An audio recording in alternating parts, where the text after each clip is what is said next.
ఫిరో ఫిరోజ్ గారు.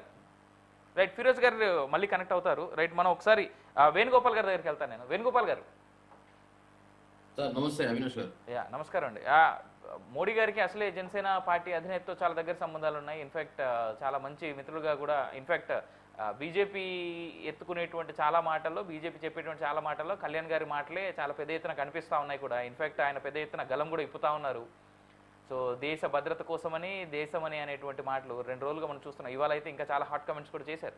సో ఇప్పుడు అంటే ఈ ఉన్నటువంటి రిలేషన్షిప్ బేస్ చేసుకొని మే 2వ తేదీన మోడీ గారు అఫీషియల్గా ఏపీలో అనౌన్స్మెంట్ చేయించేటువంటి ప్రయత్నం గట్టిగా చేస్తుందా జనసేన? సార్ అవినాష్ గారు, మీకు అదేవిధంగా ప్యానెల్లో పాల్గొంటున్న వివిధ రాజకీయ పార్టీ నాయకులకి, విశ్లేషకులకి, అదేవిధంగా 360 ఛానల్ ప్రేక్షకులకి అందరికీ నా నమస్కారం.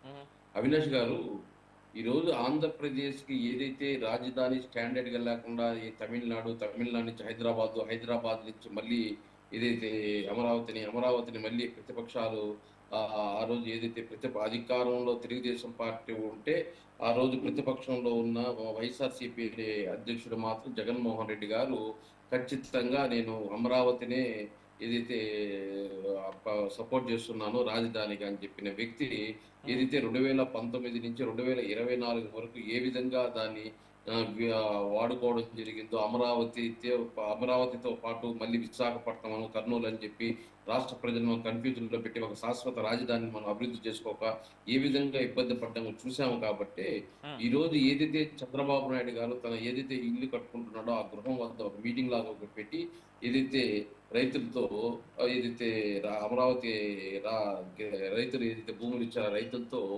ముచ్చటించడం జరిగింది.